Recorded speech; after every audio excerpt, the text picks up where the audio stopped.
Hi, everyone. Today I have the pleasure of having Marlis Dsouza with us as a volunteer soloSei legend. I met Marlis a few weeks ago, and it was one of those meetings where you go like, wow, yes, somebody that has a truly inspiring story to tell. Marlis is an ex-engineer and decided to trade her engineering career for a career in arts and become a solopreneur in the process as well. So, Marlis, please go ahead, tell us your story and tell us what you do. Hi, I'm Marlis Dsouza. Thank you for the intro. Like Willem said, about 3.5 years ago, I had transitioned from an engineering career to art full time, but it wasn't something that happened overnight. It was something that kind of was brewing for years to come. So it started off as just like a hobby and an interest in middle school and high school.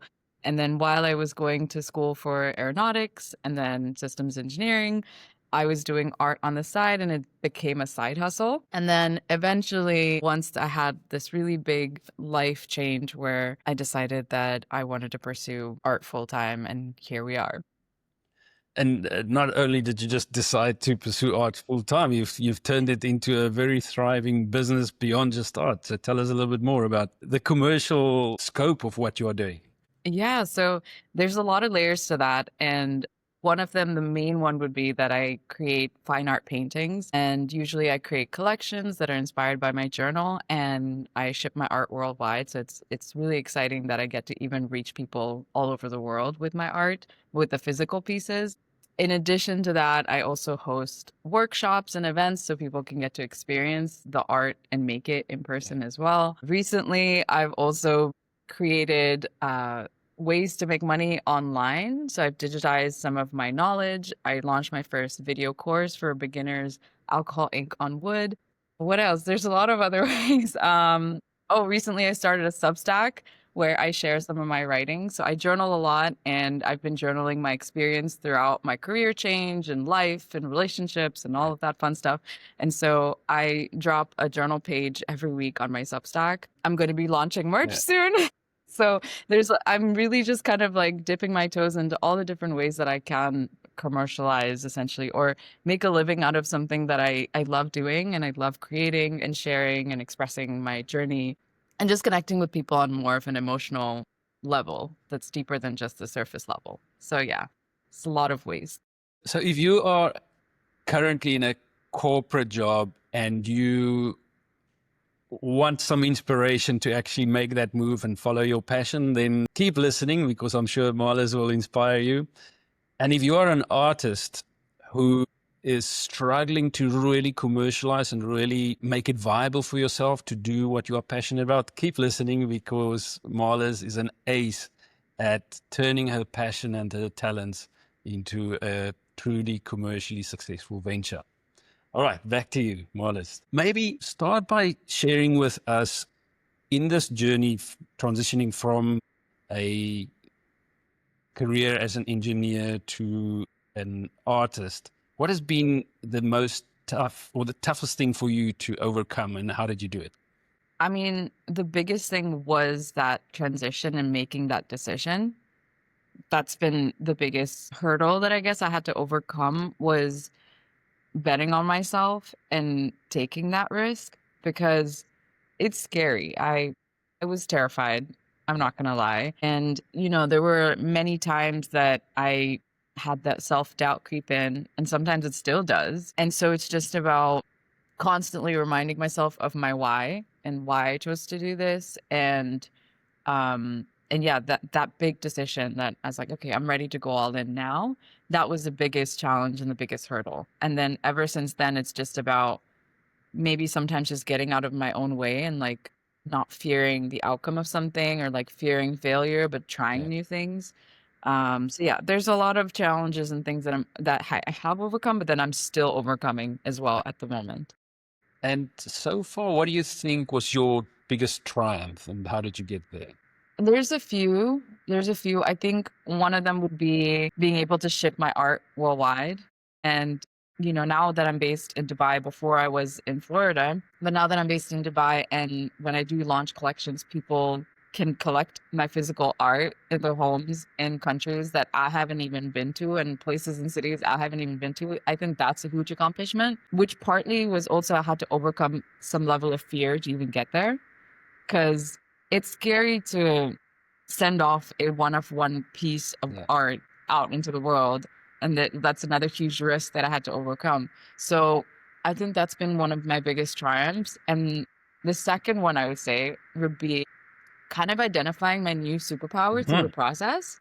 So to dive deep a little bit more on what I mean by that is initially when I'd make art, I do a lot of commission or custom pieces for people. They would tell me maybe what they'd like, and I create abstract art based off of that. But in the last 2 years, I've been writing and journaling and then creating visual art collections inspired by that. And then performing those words in a spoken word format when I would release the art collection. So it all kind of came full circle, and I was like, okay, this is like my new superpower. And that's something that I take a lot of pride in. And I feel like it's a huge win and a huge triumph for me. Just even realizing what my signature style is. Okay, thank you for that. Okay, so I want us to move on to the soloSei skills framework. And we have the 4 categories: shape, show, serve, and sell. And in each one, there's different skills. And I would love it if you can, from your perspective, in each one of these categories, for each one of the skills, give us a short masterclass in terms of how do you manage this? All right, so let's start with shape. The shape category is about figuring out what is your value proposition, what are you offering, and how do you package that as a product or a service. So let's start by spotting opportunities. How do you spot opportunities to bring your talents to clients? Yeah, I think as an artist and a creative, the hardest part is that this can be argued, but it's not necessarily a needed product where, a necessity, I guess. So this part is tricky because it's not as simple as, oh, here's a problem and my product or service is a solution. So it gets a little bit nuanced in a way, but identifying that, okay, well, people might need art in their homes and they want to have something nice to look at. It's more about identifying where maybe interior designers might go or architects might go to source some of this stuff. But what I have been doing so far is a lot of B2C, so like business to customer or consumer, playing on the emotion and that kind of like the storytelling of it to then identify who my audience is and to shape the product and value that way. So I don't know if that answers the question. Perfect. Thank you. And probably part of that same narrative is, how do you define your offer for a client? So when you're speaking to a client about maybe a bespoke piece of art, how do you define what your value is and what you bring to the table? Yeah, so there's a couple different ways, because when I create art collections and they're just based off of my inspiration and what I want to create, I set the value proposition and the pricing accordingly. But then if somebody comes to me for a custom or a commission piece, then it's slightly different. So depending on those type of needs, then I have usually like some sort of a rate that I set, and depending on what they're asking for. So yeah, it depends on whether I'm just creating a collection and putting it out there, or if it's like a custom commission that somebody comes to me that they want a custom piece for. And do you have a specific target audience that you feel that you are creating art for? Sometimes when I have a specific collection that, like my most recent one is Fearless, like this jumper that I'm wearing. The one before that was called Marlis. So it was like a self-named collection, which was inspired by self-love. So those are kind of like the topics. And so when I think of those topics, my ideal audience would be connected to those topics. So people that are maybe in that stage of their life where they're trying to search for self-love, or maybe they're, a bit more in the wellness space.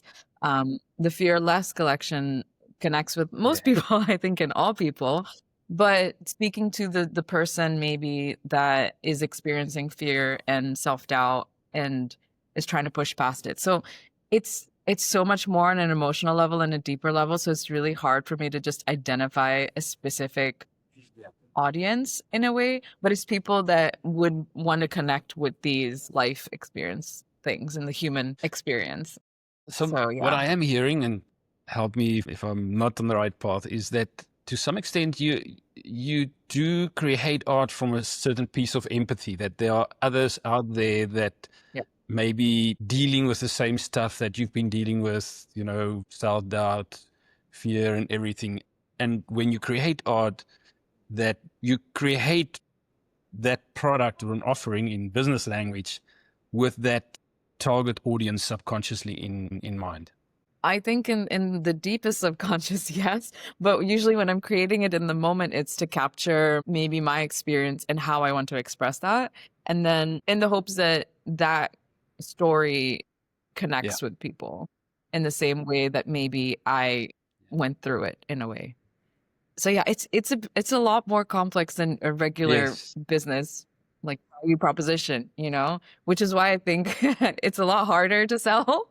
But I think it's like when it really hits and when the person connects with the thing, they really want it, and it's not like something that they need, And I guess this is also sometimes why some artists are struggling to actually commercialize and make a decent living out of their art, because it's not like a typical product where you go and create a product or a service that meets a very specific market demand for a very specific audience. In a way, it's more you are expressing yourself, and there is also relatability. So if you had to go and create art just for prettiness, there are just so many people that can make pretty stuff. So in my non-artistic opinion, I'm trying to maybe just inject a commercial sense to try and figure out why is it that you are doing well and maybe other artists are not so doing well. Maybe I'm just hypothesizing and thinking that because what you're creating has relatedness, has story behind it, it has more appeal compared to somebody who just creates art for making something pretty that they feel proud of personally. Yeah, I agree. But I think like there's space for both Yeah. things to coexist. And I think that my art, in a sense, also does quote unquote look pretty. If you take out all of the storytelling and stuff, if you just look at a painting, for example, it still uh, satisfies the pretty factor where you hang it on your wall and it looks pretty. But I think what takes it to the next level is that there is that storytelling element to it. So yeah, I think definitely for my paintings, it's a bit more complex. But another thing that I do offer is workshops. And with that, it becomes a little bit more easily defined and it's not as complex. So I have, the value proposition, there's a clear transformation, and it's very simply kind of put. So yeah, workshops and stuff are a little bit more straightforward in that way. If you had to say, how would somebody, what is the embedded value in a piece of art that somebody buys from you? If I buy a piece of art from you, why is that art worth a couple of $1,000s and not $20? Yeah, I mean, to be very honest, it's all about Yeah. perceived value, right? It's the same thing that you can say for a really expensive handbag and things like that. It's the craftsmanship, it's that element of luxury, but also the emotion that you get when you have this particular item. And I think that in the art world, it's a bit nuanced as well, where someone, depending on who it is, could paint something and it's worth, thousands of dollars or millions of dollars versus someone that maybe is just starting out, their prices their art at a few $100s. So I think when it comes to the value of art, it really is the perceived value. And that makes it even more hard, like complex to price and to then share and prove that this is the perceived value of this piece of painting. So yeah, I don't know if that answers your question, but it's the perceived value. It's not, you can't say that this is worth this. I mean, typically though, depending on the artist and if they keep kind of growing in their career, the value does go up. And then there's a value of the art on secondary markets as well, which, there's a resale value and the auction value eventually and things like that. I haven't really reached that ballpark, but you know, eventually that's probably what's going to happen. So if someone collects one of my pieces now for a few hundred or a few thousand 100%. dollars, eventually it could be worth way Absolutely. more. And so yeah, that's the thing where it's like you see it almost as an investment if you believe and you see the value in the Yes. artist. And I guess also when somebody sees the story, when somebody connects more with you as the artist, and I think it's something that you are doing well. You know, you're active and visible on social media.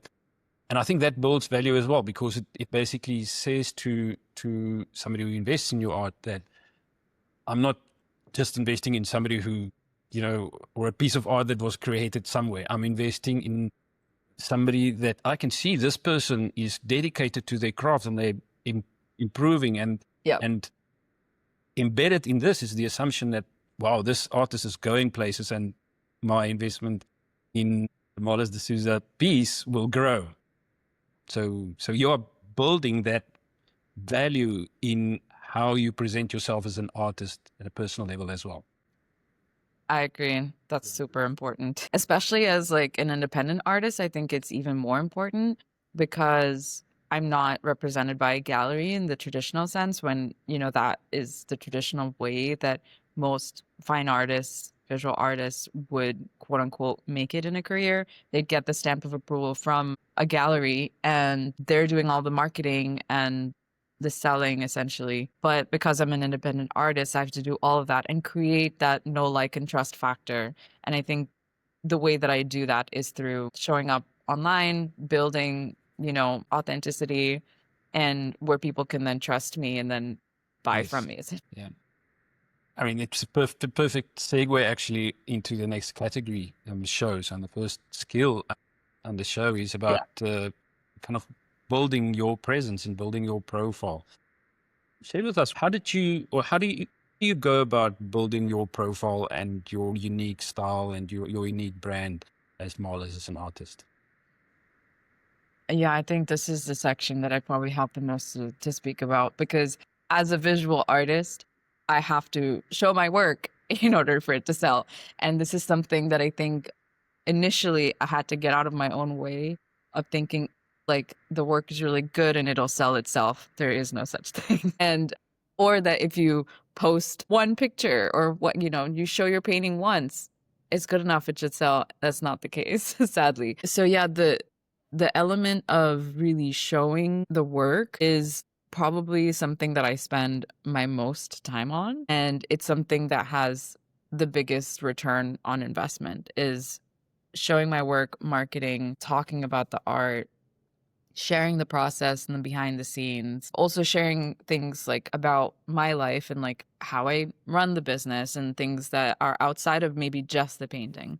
So it's the whole brand image of the artist and the business that I think is really important. And I see that more and more in mega successful artists that are independent artists now, and it's sharing the story, it's sharing the process and creating that online presence that, you know, is accessible then to people worldwide. And that comes with creating content. It comes with having a website where you can showcase your art and sell your art and have it accessible to people all over the world. So yeah, there's a lot of touch points there, definitely. And I think it's really important to focus on that if it's something that you're serious about doing as an artist, to have your ducks in a row when it comes to, okay, this is, you know, I want to sell my art, but now I need to find ways to share it and market it. And so I've had to learn that over the years and keep tweaking and keep learning and keep growing in that sense. I mean, Yeah. I found it very inspiring and valuable to look at the process of artists creating their art, and not even artists only, artisans. You know, like I see a carpenter showing on social media how they actually craft a beautiful table and the care and attention that goes into it. I think that is now accessible to artists and I think artists should probably use that more and more to show what goes into Yeah. creating this piece of art? How much care, how much planning, how much attention to detail? And you've been very, very good at that. Yeah. I've seen a few of your social media video, and I really encourage listeners to go and check out Marlis's social medias. We'll put the links on the YouTube channel, so you just go and check it out and go and see what she does. Has that been like tactically, strategically for you to, as a building value and a building brand mechanism? Oh, for sure. 100%. I think that people love to see the process. They love to see the behind the scenes. I mean, it's amazing that you get to see the painting, but it's also this like dopamine hit that you get from watching the process and then seeing the finished piece. It's almost like when the artist is creating it, you get that hit of dopamine when you're done and you're making the art. But then even when you watch a video, it's like that, at the very end when they reveal the painting or you see the flow of the colors and all the minor little details and stuff.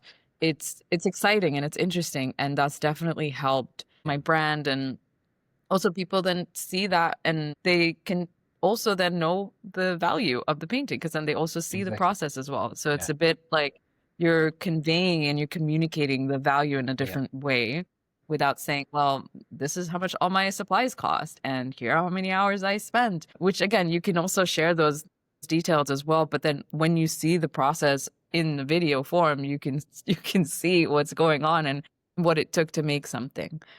So yeah, that's definitely helped a ton. But here's the issue though. A lot of artists initially also have that resistance and kind of that fear of maybe of embarrassment and like the cringe factor of creating content while they're creating something.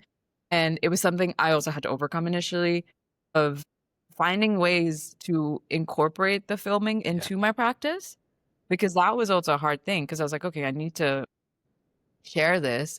And a lot of artists will also argue that it takes away from the creation process as well. But now I've built it into my practice where I'm not filming the whole thing, but I'll capture little elements. So before I'm about to do something, I'll hit record and then move it to a different angle, go do the rest of the thing. And like, so it is a thing that you also have to learn, but it's something that's super valuable because apart from sharing it on social media, I think when I rewatch my work as well, when I rewatch the videos later, it's almost like I'm reliving that part. And that to me is fascinating too. So, and then that, of course, so you build a network, you build profile, people that otherwise probably wouldn't have seen you or heard of you somehow stumbles upon your craft. They see your art and hopefully they come and place orders or buy, which leads us into sales. So when you receive a lead, so somebody reaches out from social media or from wherever and they say, hey, I'm interested in X and Y, or I want that piece that I saw you made, or can you make a custom piece for me? How do you handle that initial sales conversation? Yeah, so sometimes it's in the DMs usually. Otherwise, when I have a new collection that comes out, and it's usually very straightforward, like a lot of times sales happen without a conversation that has been had. I provide links. So because I have everything on my website, when I create a painting, I'll list it on my website. And then I'm able to provide links on my social media or through my newsletter or even like on my stories. People can just click and shop, like as if you were purchasing a t-shirt or something. Like you can purchase a painting and it's as simple as that. Put your address information and then I ship it out. So I guess there's no like resistance or the levels or the steps in between them wanting something and buying something has become really easy. So if you remove those layers of resistance and make it really easy for somebody to purchase it, then chances are they will convert. It was kind of a no-brainer. It was one of the first things that I did was create my website. So I built my website myself using Squarespace. It was really simple, I guess, but also because I do have a tech background, it was really easy for me to do that. And I knew that I had to have a place where it was really easy for people to just go and purchase. Now, that wasn't always the case. Before all of that, it was like in the DMs and you have the conversations and then, people will maybe send you a bank transfer or something like that. But when I decided to, go all in and be like, okay, I'm going to do this, I set up all of the things, like set up the business license, got a Stripe account to take payments, website. And then, so all of those things, like the systems and the structure behind everything is really important to set it up. And that way it makes it super easy. So then I list the painting. They want to buy, there's a link, they can go shop and done. If they have any questions, they can always reach out through DMs or emails, and Okay. there you have it. So here is the big question coming that I'm sure any artist sitting here and listening or looking at this, they want to know.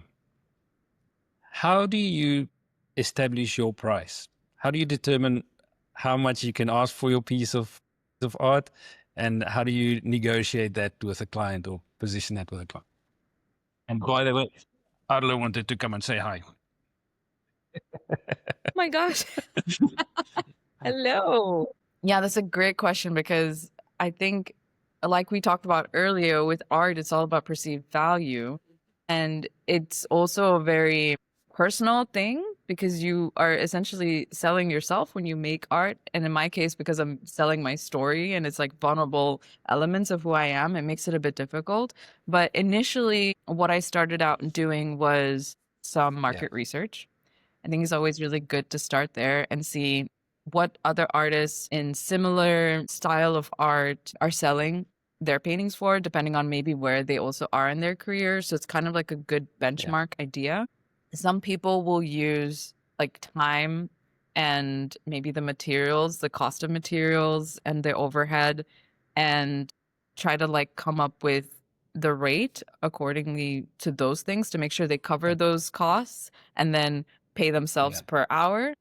I don't do it like that, because I think over time, also when you become more of a professional, charging yourself by the hour doesn't really work, because you also become more efficient and like how you use your time and your craft. So that didn't really work. The model that worked for me was starting off by a certain dollar amount per square inch. So I kind of had a certain dollar amount per square inch for a certain style of art. So I have like the beachscapes, and then I have my signature style, and then, I have a few other types of styles that if I just have the rate, then over time that rate grows. So that's how I price my art, in full transparency. And yeah, I think that's kind of worked for me. But it started off at a certain dollar amount 3 years ago, and it's slowly grown since. So like there's collections that I launched, my first ever collection in Dubai in 2021 or 22, I believe. And those paintings were priced at a certain rate, which now, if you look at it, it's gone up with my most recent collection. So, and other people do it differently. There's no rules. You can figure it out. You can do it however you want. You can price it however you want. But it's also about knowing where the market is at and what they're willing to spend for a certain piece of art. Yeah, and I guess also you kind of feel the supply and demand curve moving in your own specific case. So if you see that, listen, as much as I produce this people will take it, that you can increase your price. And on the other hand, if you peg yourself at a certain price and people are looking at, no, not really, they're not really convinced that this is a worthwhile, you're probably above the right price point for your art and where you are at that stage. Yeah. And also it's the exclusive, like limited edition, like one of one. Those are things that also drive the price up. So there's ways to offer, prints and merch and all of these other things that Talk to us. Can be more Give us a little bit more about that. What are some tips for other artists on how to increase the perceived value of their art? Yeah, I think offering other ways to purchase the painting, but that's not the original painting, because the original painting should be the most expensive thing, because it's also a one of one. Like you can't recreate the same thing again.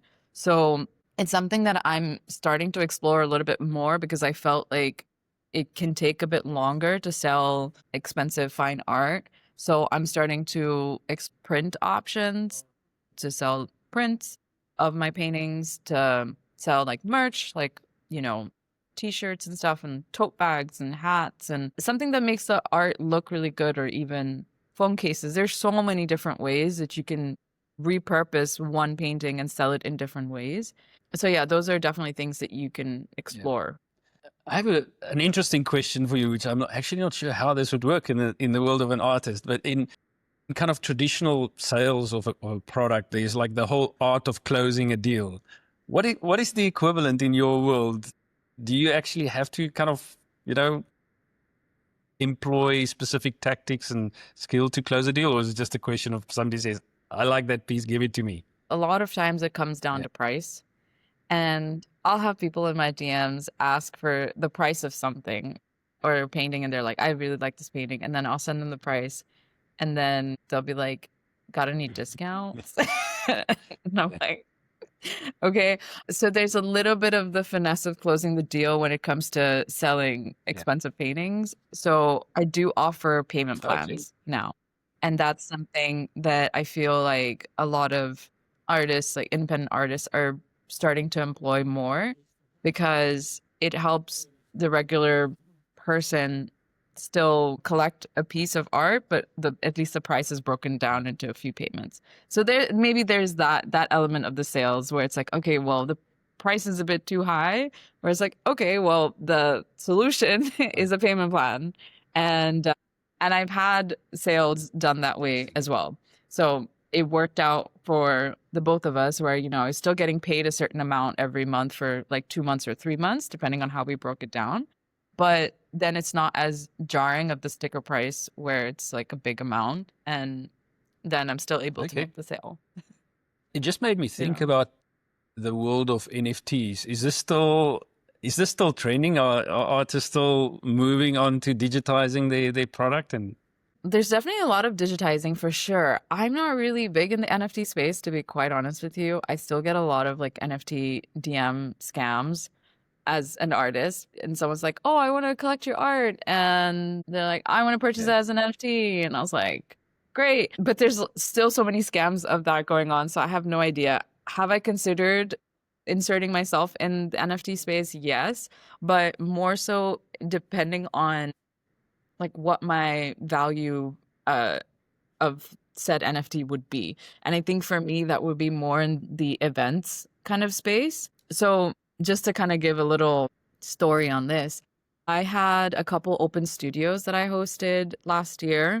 And this is pretty much like an event. It's kind of an exclusive event in my home studio usually, where it's really like just 20, 25 people. It's a really small group of people. And the way that I sold tickets to this event was I created one-of-a-kind magnets. So let me show you these magnets. So this one says love. So this was for the self-love one. And then this was the fearless one for the same as this. So these are all one-of-one, like original pieces of art that I listed on my website as you purchase this and that's your ticket to the event. So very much similar to the NFT, like, one-of-one kind of thing where people can purchase an NFT to access an event or access a membership or a club or something like that.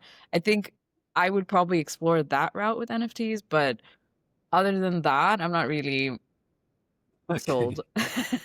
I don't know. Do you know something about that space? No, I've always been very skeptical about NFTs. I can see that it has a specific use in certain contexts, but I think it was probably a little bit overhyped for its value in the world of art, to be honest. Yeah, and I don't really know too much about the crypto space and stuff like that. So I just haven't really gone into it as much. But like I said, it would just be the event kind of thing, which would make it interesting for people to purchase something. And then, If anybody's listening to this on YouTube or on any of the channels, and you think like, oh my God, these guys don't know what they are talking about, please comment, and I'd be happy to pick that up and maybe make some other content about it in the future, because it sounds like I'd love to know. Yeah, I'd love definitely. To know. I would love to be informed and educated on this topic. Okay. Same. So let's move on to the last category of skill, and that's the serve category. So kind of Mm-hmm. in the artist context, the first component or the first skill that we are talking about is manage projects. So what's the equivalent in your world of managing projects? I'm assuming, you know, the process of creating art. Wow. Yeah. It's kind of reminds me a little bit of my engineering process a little bit. I'm the type of person that loves to be super organized, and I'm like my own project manager. I even use a software called Notion, where I create tasks and sprints.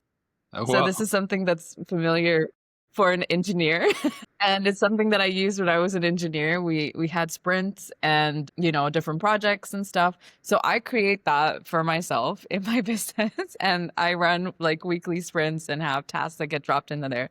So say for example, when I have a collection that I'm launching, it usually starts off with, you know, the brainstorming, thinking of what the paintings are going to be, then actually creating said paintings. Then there's like a lot of the marketing and like content creation element. Then there's like listing it on my website, like all of these things, because there's a whole process that goes into from the start of creation to then launching the collection and selling. Because then there's a part of marketing with email newsletters and like building a wait list and things like that. So there's a lot of things, and I'm just one person. So in order for me to keep my ducks in a row, I use these tools to manage the process. And that's just for an Yeah. art collection, for example. And then I have another process for workshops, for example, as well. And then the same goes for events. So, like I mentioned before, an open studio or an exhibition, a whole other process for that as well. So, I do very much have these like tasks and projects in there. So then I can also just replicate it and then tweak as I go. But there is like a task list and something for me to follow to keep the progress I going. might be wrong, but I would assume that that's not very common for artists to have this. No, So, no. I think I'm kind of like type okay. A when it comes to that. I'm very much like I need to be organized, and yeah, because otherwise Yeah. it's a lot. It's a lot, and it can become very easily overwhelming because I'm also just like spinning a lot of different plates at the Yeah. same time. Yeah, so I did use a bit of my, you know, engineering experience in the corporate world to see like we use this application called Jira, and it's a way more like complex and advanced, but then there's simple versions in like Notion, for example, or even like Monday.com or Asana and like these other softwares that you can use to keep things organized and more of a project management type of. What would be Yeah. your message to fellow artists in terms of this? Why would you encourage them to actually adopt a little bit more of kind of structure in their process? What would be the benefits for them? Sanity.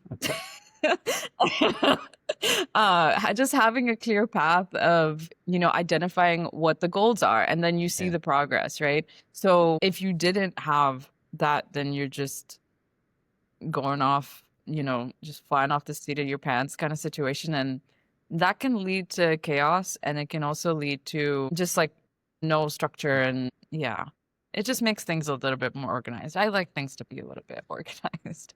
And is there kind of an interplay between structure and kind of, let's call it, artist inspiration? Because you know, the artist friends that I have, I know that, and also not only artists, also writers, always has this kind of challenge with finding inspiration and get on and get moving and get things done. Yeah, I think that could definitely help to maintain some structure to in the creative practice. Like I was talking more so in the business element of it, but in the creative practice, definitely, yeah, like setting aside a certain amount of time that you want to almost like force yourself to create something, even though if it's Yeah. bad or whatever. I don't particularly experience this dilemma in a way because I feel like I always have an influx of ideas and maybe I don't act on as Yeah. many of them as I want to. But having some structure definitely can help, you know, create more consistent outcomes or create Yeah. art more consistently. But on that note, I think it's more so creating a space and an environment that's what's important than maybe just being like, oh, I need to paint or write or whatever on a specific day or hour of the week. I think what I've learned that makes it easier for me to create is setting up an environment that I can just jump into anytime that I want. And again, I realized that this also comes with a little bit of privilege in having that space. But obviously, I have my home studio and I've created a designated space because obviously I'm taking this very seriously. But this wasn't always the case. Like I had the corner of my dorm room when I was in college or part of, my bedroom or something like that, that I just kind of made it work. But I still had a space that was designated for creating. That way I could just jump in and go do the thing. Because I feel like a lot of times artists will have that resistance where it's like, oh, I need to go and unpack everything. Yeah. And then by the time you're done doing that and setting up the space, you have lost that sense of needing to create something. So I think the important thing is just creating an environment where you can just jump in and do it.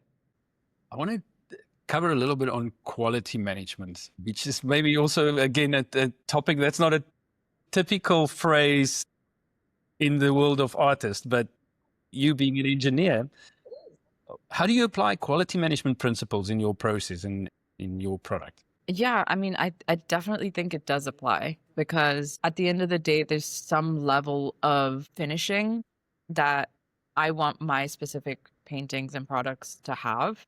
That way it looks super polished and it looks really good. It's a constant level of quality management, to be honest, because especially with the medium that I work with, resin, is not an easy medium to work with. It's quite difficult. And to actually make paintings look really professional and look really good, you have to have an understanding of how the medium works. And there's a lot of different elements that you have to keep in mind. So I have to monitor that at every step of the way in order to then create a quality product. So yeah, at the end of the day, it's already built into my process to have a level of quality management. Great.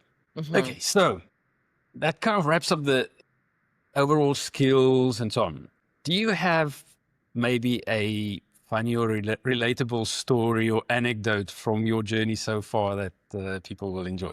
I think, well, we were talking about shipping my art worldwide and how that was a triumph for me, but it was also a huge risk that I had to take. There was this one time where I had shipped my painting out to Chicago, I think it was. And From Dubai, this by was a the way. I'm painting not sure if we said that you are based Dubai. in Yes, Dubai. sorry, from Dubai to Chicago, which I do end up shipping a lot of my paintings to North America. And so it's not close by, it's quite far. And it's obviously also not cheap. It's quite expensive. But a month in, or about 2 to 3 weeks in, because it usually takes a few weeks to get there, I got an email where the painting was declared lost or the shipment was declared lost. And that was the first time that had happened. And I was so disheartened. I was so upset. And also, this is like a one of one piece that I had created that was also loved by a lot of people. And I was so happy that it found a new home. And then I was like, where is this painting? So it got declared lost. And I was making a joke where, I was like, okay, if it got declared lost, maybe somebody stole it because now the perceived value of my art has just gone up. So people are going to steal my art. But to wrap up this whole thing, a couple weeks later, right when I was telling the client that I would be able to like create a painting similar, because I didn't want to just leave him hanging. So, in the good customer service that I wanted to provide to my collectors, I was like, I'll make you something similar so that you have a painting. And I was going to eat the cost of that. I got an email saying that they had received the painting and they found it. It was a few weeks later, right when I was starting to have the conversation to create something similar. So it was just like a whole roller coaster of a journey where I was like heartbroken. And then I was going to create something new to send it again. And then thankfully, somehow it got found and then they got delivered. And yeah, it was a whole roller coaster of emotions. I'm glad it had a happy ending. Yeah, thankfully. But now still, every time I send it, I still kind of have this small little fear of, I hope it makes it there. Finally, do you have a quote or a person or that inspires you, that keep you going, and that's very relevant and personal to you? I don't know if I have a quote per se, but there are a few people in entrepreneurship that do inspire me. Because it's one of those things where you have to surround yourself with people to then build and grow, right? And if you can't surround yourself with people, at least in your physical reality, maybe online, to, consume content of people that are doing the things that you want to do and aspire to do. There's one entrepreneur, her name is Jamie C, and she talks a lot about creating like wealth online. And she talks a lot about like fear and our subconscious beliefs and things like that. So I loved learning from her and growing in that way, because I think a lot of times, the decisions that we make in our business are also deeply rooted in our subconscious beliefs of what those limitations might be. So I've really been enjoying her content and learning from her. And also, believe it or not, Alex Hormozy and his content, with just how blunt he can be about just business and entrepreneurship. And I think one of the things he talked about was fear a lot.